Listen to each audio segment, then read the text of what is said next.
Hindenburg research की report Adani group के ऊपर जैसे मुसीबतों का पहाड़ बनकर गिरी है। 24 जनवरी को आई इस रिपोर्ट के बाद से अडानी ग्रुप के शेयरों में शुरू हुआ गिरावट का सिलसिला थामे नहीं थम रहा। इसके बाद से हर दिन कोई न कोई नेगेटिव खबर और आ जाती है। विपक्ष संसद से सड़क तक अडानी ग्रुप पर आरोपों का झंडा उठाए घूम रहा है। सरकार की बार बार सफाई भी काम नहीं आ रही है। इस पूरे मसले में बैंकों के कर्जों पर भी सवाल उठे हैं और LIC के अडानी ग्रुप की कंपनियों में एक्सपोजर पर भी सवालिया निशान लगाए गए। इससे पूरे अडानी ग्रुप के लिए नए कर्जों के मिल पाने को लेकर गंभीर आशंकाएं पैदा हुई हैं। अब लेकिन एक अच्छी खबर आई है। बैंक ऑफ बड़ौदा के CEO और मैनेजिंग डायरेक्टर संजीव चड्ढा ने एक बड़ा बयान दिया है। सरकारी सेक्टर के बैंक ऑफ बड़ौदा ने कहा कि वो अडानी ग्रुप को कर्ज देना जारी रखेगा। हालांकि उनके इस बयान पर राजनीति भी शुरू हो गई है।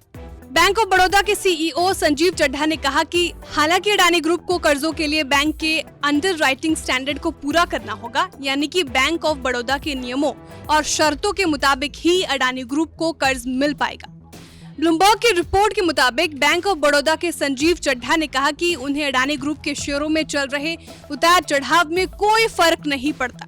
चड्ढा ने कहा कि बैंक के अंडरराइटिंग स्टैंडर्ड्स हैं और आप अच्छे और बुरे दोनों वक्त में इन पर टिके रहते हैं। संजीव चड्ढा ने कहा कि उनका बैंक धारावी रीडेवलपमेंट प्रोजेक्ट के लिए भी अडानी ग्रुप को कर्ज देने पर विचार कर सकता है। गौरतलब है कि एशिया के सबसे बड़े स्लम धारावी को फिर से विकसित करने के लिए पिछले साल अडानी ग्रुप ने बोली जीती थी। ये बोली करीब 5,069 करोड़ रुपए की थी और ये पूरा प्रोजेक्ट 20,000 करोड़ रुपए से भी ज्यादा का है। हालांकि अडानी ग्रुप को और कर्ज देने के बैंक ऑफ बड़ौदा के CEO के बयान के बाद एक दफा फिर से राजनीतिक आरोपों का दौर शुरू हो गया है। तृणमूल कांग्रेस की सांसद महुआ मोइत्रा ने ट्वीट किया है जिसमें उन्होंने कहा कि अडानी को कर्ज देने वाले बैंक ऑफ बड़ौदा के CEO ऐसी कंपनियों को कर्ज देने के लिए तैयार हैं जिन्होंने अपने खातों में गड़बड़ी की है। उन्होंने रिजर्व बैंक और वित्त मंत्री निर्मला सीतारमण को टैग करके पूछा है कि लेकिन ऐसे कितने कर्जदार हैं जिनके बुरे वक्त में भी बैंक उनके साथ खड़े हैं।